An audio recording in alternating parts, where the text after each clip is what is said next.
captured by this need to engage with it in such strident manner, I guess. Yes, do you have anything to add as a social-legal historian? So I think it was, I really find that very eloquent. Thank you so much, Kayan. And I really like how you held that notion of time by the strand that was raised by Allan, because I feel that when it comes to, and I mainly work on the colonial period, and whenever I work on the colonial period, people ask me, it's always British lah, what else? It's like, why are you doing all this? It's the same story again. It's always about power, about struggle, about one force dominating the other. But I guess what that happens a lot of the time is that we end up labeling one force and not understanding that it was a whole series of processes that were confusing even to the colonial officials themselves.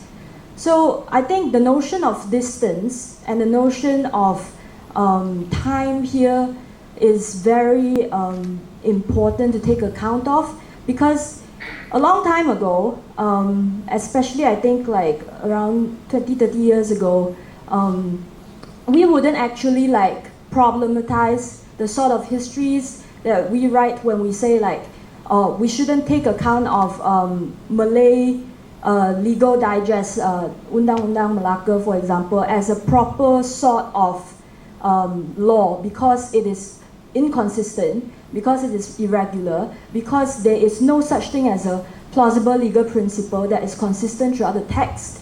So this sort of worldview was quite dominant actually in the 1930s when colonial scholars looked at these texts and be like, we cannot call them codes, we cannot call them laws, because they are not like English laws.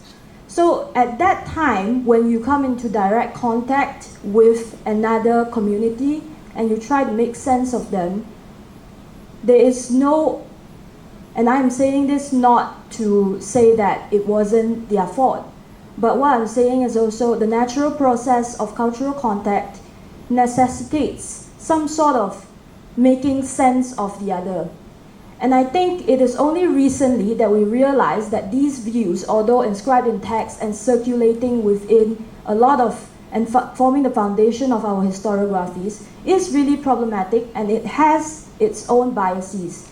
So I think it is very recently that we now actually take very serious account of things like myths, of legends, of folk tales, of folk art, because these were the sort of archives that were left behind and helps us make sense of the worldview of the communities that don't necessarily use text as a main medium.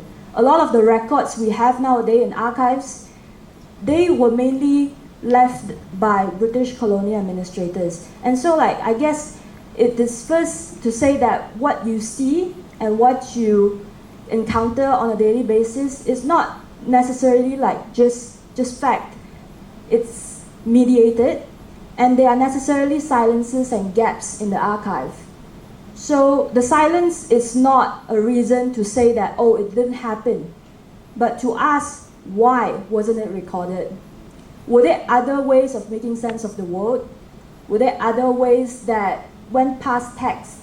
And so I think that sort of distance helped us account for the sort of worldviews that were kind of buried in the past. Okay. From my point of view, because if you've been to the exhibition, you have seen one section on colonization, and we also included one chapter on colonization in the book. So most of the object is actually between 19th to 20th century, early 20th century, and you can find how, before we were colonized, some of the material already traveled and influence the production of other material from the Malay world, like the paseki, the helmet that Portuguese brought to the Sika, to the king of Sika and Flores, and that paseki influenced other production, the similar helmet production in Indonesia. So that is one object, and you can see a lot of the manuscripts, for instance, were developed during the colonization era. So most of the materials, the papers, were from the Dutch and also from the British. So you can see the object. Because we work in the museum, so artifacts is the evidence of colonization and what happened during that time. And some of the manuscripts, for instance, the religious manuscripts from Mecca, is actually during when the Muslims from southern part of Thailand, they had to run away and seek refuge in Mecca. And there they produced more works that in the end became a network of ulama throughout Malay world. I think if you have the chance later on, just go and see what are the objects and try to relate yourself to the objects. Right, so I guess based on what you just said, one thing that a historian or even members of the public should be aware of in 2025 is that instead of just asking the question about the extent to which trans-regional mobilities and connections were products of colonialism, what we should be thinking is how we can take a critical stance and lens in 2025 to think about colonialism in the past. And I now have to pass the floor to our audience. So if you have any questions, comments, feedback, please feel free to raise your hands. And now. But right, and I guess we can collect questions in batches, maybe 2 or 3 questions for all our speakers to respond in one go. So yes, please. Right, we have a mic here.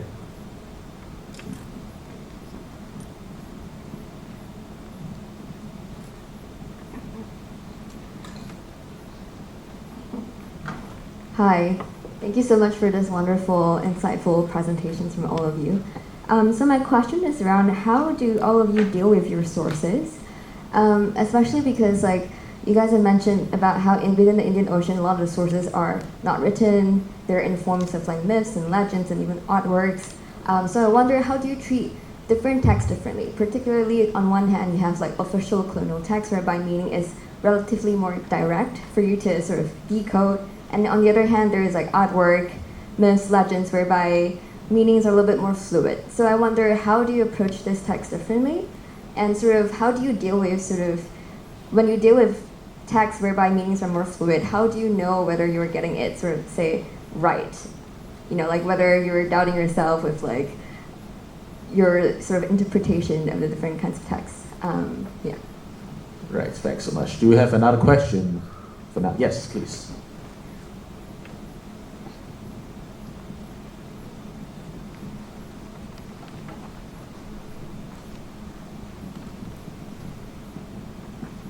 Hi, I'm curious to learn more about how it is that Hong Kong Cantopop, apparently, if I understand correctly, has some roots to Malaya. If someone has that knowledge, please do share. Thank you. Right. Unfortunately, I was the one who wrote that post on Instagram, so I'll answer the question later. I guess I have to, unless anyone wants to perform any Cantopop here. Do we have a third question? Yes, please. It's just a short question. So there seems to be, when historians are talking about trans-oceanic history, there is a tendency to valorize notions of the margins, and also, as kind of said, ideas about friction, right? But at the same time, we have to also understand that within this framework, there were potential inclination for sub-imperialist tendencies to be articulated. Right? For example, transoceanic histories could be sponsored by initiatives that are essentially nationalistic, fundamentally nationalistic, such as China's Belt and Road Initiative, or even the kind of sub-imperialist tendencies for Singapore to perceive itself as a hub for a broader Southeast Asian region. So I'm just curious about what do you all think about writing alongside and also writing against this kind of tendencies. So I'm not expecting a clear answer, but perhaps a bit of reflection from each of you. Thank you very much. Thanks so much. Also, I guess our speakers can respond to the first and third question. The first one is about sources, credibility of different kind of texts, and the other question is about the friction or the tensions between between ideas of transoceanic history and the possibility of sub-imperialist tendency. And of course, if you are interested in talking about Canton Pop, please go ahead.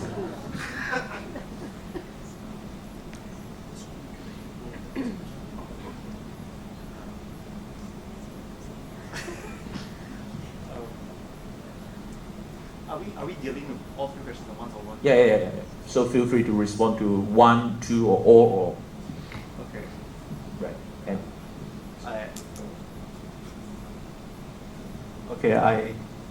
first comes first, I cannot talk about Canton Pop. I can't even speak Cantonese properly, for God's sake. But so I guess I think I'll just talk about first Cadence's. Thank you for asking that question. But this is a really loaded question, and I think loaded in particular because I deal in particular with very modern, very 20th century history projects. So I have this like assuredness that there's always material on my end. And like for example, I look at a lot of state-related materials because I'm like painting a picture of like the various kinds of like state projects that were conceived at the time. But I think like thinking along the lines of that, I've also been trying to push myself to kind of like really engage with more sources which are out of the kind of like archival norm, like as you mentioned, artworks, kind of like oral sources, and also various kinds of depictions that are not just textual. And I think it's really interesting challenge because I think what I do principally with artworks in particular is that I try and study the context of the artists that made the works, and then like but rather than drawing on artistic interpretations, because that's not my job, I think like I kind of situate them within the kind of historical context as to why for example there are a lot of like paintings about oxen, buffaloes, and like Malay farmers and everything, and rather than say anything conclusive about what these arts might say, I point to the ways in which that these are widely. This was a popular subject. This was a popular object of study for paints at a time. So like rather than thinking about directly engaging with these sources as they are, I kind of more like situate them within the context and try to like answer questions that I could ask, and then leave the more fluid notions of like what they might imply to like other critical theorists, art critics to talk about. So and with regards to the third question is basically, I think that's a really interesting question, right? Because I think like part of my project has always been like, these are in many ways, if written another way, my works could be easily just national histories, and you're right in the sense that like it's a lot of these state projects that kind of like inflict this kind of like breaches into like across the oceans and so on and so forth. And I think like 20th century we have this in like platters, because like we had global organizations like the United Nations, the WHO, and so on and so on. And this was truly the time when there were constant trans-regional projects going on. Literally, people had conferences like once a month, or like one organization would have a conference once a month. It gets so tiring because like you'd be like, oh, look at all these 20 delegates from all the different nations. It gets very boring at one point, right? But I think it goes to show that like. In many ways, it's a hard question for me to answer because that was such a norm, but the kind of like trans-regional like congregations became normative at that point. But at the same time too, it was also like going back to what you're saying. Is that enough? Right? Is writing about these like linkages enough, or are there more like nuances in the interstices of these projects that might be really important to look at? Because I think like Cold War period was, I think like a lot of history writings in particular were just like focused on the Versailles Treaty in 1919, the kind of like a lot of the different kinds of agreements, and that's it. And not that's it, per se, but like that's what a lot of like the public might think as history, whereas like there's a lot more nuances behind like the kind of local inflections that happen because of these transregional projects that I hope to be able to to reflect more within my own local NIL projects. So I guess this is not really an answer, but again, as you mentioned, more of like a self-reflection. So yeah, I guess like thinking more about the ways in which we can complicate these transregional approaches and situate them within the more micro narratives that happen in like anywhere that we're looking at, I guess. But yeah, I hope that sort of answers the question. Let me try to respond to the third question. As I understood it, it was there's a potential to valorize transoceanic and transregional histories, and that's a fair enough critique.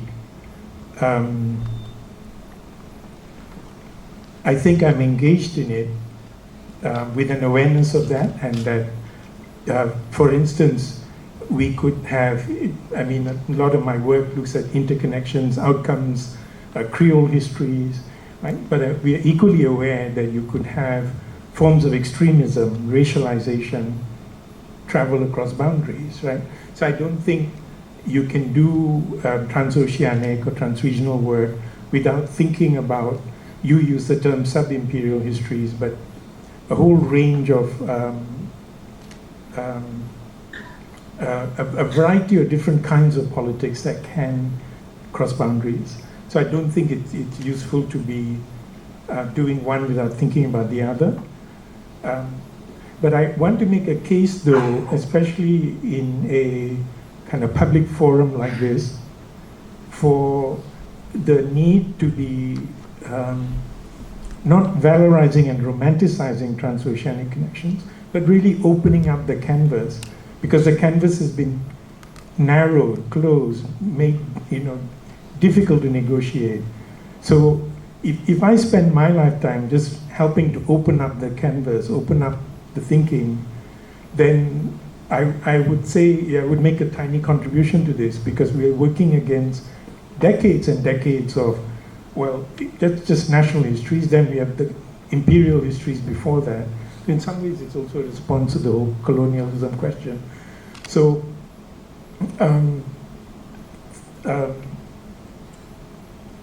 I think in any work that we do, thinking about countercurrents, counter-tendencies is crucial. But I would make the case that we do need to be thinking harder about cosmopolitanism, thinking harder about the kinds of issues that have been raised by all the panelists here today, because we aren't having those conversations. But I agree with you, we shouldn't be having those conversations by putting on romantic blinders, right? The Tamil plantation labor that built a good part of this country was part of a global movement, a transregional colonial movement of labor who were immensely exploited, right? Thousands and thousands of young, healthy Tamil men died in the plantations of the peninsula during the colonial period.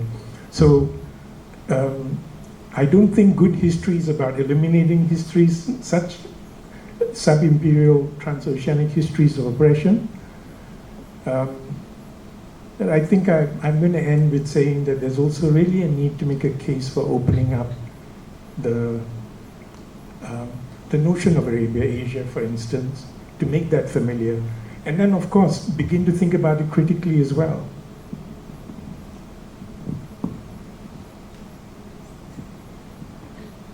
Thank you for those two questions. So I think in a lot of resonance with both Kayan and Sumit, I think to answer especially the third question, sometimes I find transregionalizing that transregional construction of these states also help in illuminating the sort of political and ideological entrenchment that goes within, and that helps us, I guess, grapple with the sort of politics that goes into these trans-regional conceptions offered by the state. And to give you a concrete example of what I mean, I think I was quite surprised not so long ago to find out that the term that the current US government uses to counter Chinese aggression by forming this lexicon called the Indo-Pacific. I was quite surprised to find that that word was not coined by Trump or the US administration first. It was actually coined first, before the US at least. It's coined by Shinzo Abe in Japan to counter Chinese aggression, both in terms of trade and also political influence. And then I was even more surprised to find out that Shinzo Abe also wasn't the first one who coined this term, but instead German geographer, which was favored by Hitler himself. Because at that time he was interested in justifying his invasion into Eurasia. So some sort of tie with the Indo-Aryan race helped also buttress those claims. So what I mean is also the sort of, I guess, again, it's history is never just about the facts staying there. It's how we put the story together and make sense of it. And I think as historians, we do need to be aware of these multiple projects that intersect, and also, and I think especially the work done by the Malaysia Design Archive and conversations with Kayan especially really opened me up to a lot of the politics of mobility, the politics of how we think about mobility, the politics that go into structuring our sense of space and our sense of openness and closeness. So, and so that actually goes, plays into the question on sources and how to treat sources, right? So, trans-regional history, there are also concrete reasons as to why it's not popular. Firstly, to do it, you do need to travel. You do need to go to visit multiple sites scattered across different continents, written in different scripts, some also not legible nowadays. It takes a lot of time, takes a lot of funding, and academia is not possible without funding, as we now see and observe in the world. So I guess when we put together different sources and we take the time to learn about a new language and also a new worldview scattered across different spaces, it also helps us to bridge the conversation and engage with like a story in the past that would not be otherwise possible if we only use the current framework of the nation state to understand it. I guess that's how I would answer. Okay. I'm not a historian. I'm just a curator. So every day, my my happy place is actually the storeroom, where I can dig everything, asking the record and collection to bring out one manuscript or any objects for this exhibition, Ocean That Speaks. So Ocean That Speaks took around 4 years to make, but it's actually, since beginning I started working here, I started reading manuscripts, especially medical manuscripts. So that is my primary sources. So I don't go to library yet. So everything comes from the object here. So the stories of one manuscript has, for example, a letter from Mecca to Roman. That's one story. From family members, one story. But how to relate the letters to the network of ulama? So there's another manuscript you have to look at, which is from Mecca. And this is one angle. And then you look at the other objects, because this is Islamic Arts Museum. So we have to look at art. Even though sometimes I'm very poor at it, but have to. So you look at the cuirass hilt, and you try to imagine how pre-Islamic times, how they might create their own cuirass. And there are a few examples in Java. And that's how you connect the pre-Islamic to the Islamic era and see the connections. One of the reasons why this is called Ocean That Speaks, Oceans That Speak, because we want to connect all the Malay world, especially all countries in the Malay world, as one whole story. And there was one time when people asked, why are you not highlighting Malaysia only? Because there's so many exhibitions that focus on one country. Sumatra, for instance, or Java, for instance, Indonesia, for instance. But here we want to connect everyone, and we want to open the doors for everyone to connect with the object and to learn. And of course, these Islamic Arts Museums, we have a lot of manuscripts that connect Malay world to Mecca, Malay were to the Ottoman, in fact. So my sources mainly are the objects. That comes a story. So when you look at each object in the gallery, it has its own story. And then when we got confused, then you go to the historians, like Dr. Annabetta Gallup, Dr. Sumit Mandal, and even Dr. Imran, especially when it comes to the minaret studies, because there are things that we cannot explain in the gallery, but we can include in the book. So that it's opened the doors for people to further study the subject. Because I'm not a historian, I'm not an academician, but I'm just a curator. And my job is just to open the door and to educate the public. My main concern is the public. That is my own concern. When they came to the museum, when they come to the museum, that's how I tell them the stories and they will ask questions. So we engage a lot with the public, not with students so much actually. Some of them are just, housewife, and they have a lot of questions sometimes. So basically, we study our own object, that is how we tell stories, and then we go to the historians to understand more, and then we find connections with other objects in other collections in other museums. For instance, we're lacking, just now I told you guys that we are lacking of Borneo material. So we go to Borneo Cultural Museums, I have friends there, and from there we try to connect the story so that nobody left behind in terms of the scope of Malaysia, because sometimes we left people behind. And when it comes to indigenous people as well, because we don't have the material, and how to highlight, because it's Islamic thing, Islam and the emergence of Malay world. So we ask the guest writer, in this case Dr. Lena Andaya, to write something related to the Orang Laut. So that is how we cannot give 100% or in correct order. Sometimes we forget Champa as well because we don't have the material. When lacking of material, we cannot include in the story, but doesn't mean that we left the story. And we also included Sri Lanka and Cape Town in the book because we couldn't include that in the exhibition because we are lacking of the object. So basically it's like that. When we work in a museum, our focus is on the object. Right, Marina, I guess I do have to say you're not just a curator, but a real educator to the public. And Canton Pop. Don't worry, I'm not going to sing. But when we talk about Canton Pop, we tend to think about it as something coming from the Hong Kong.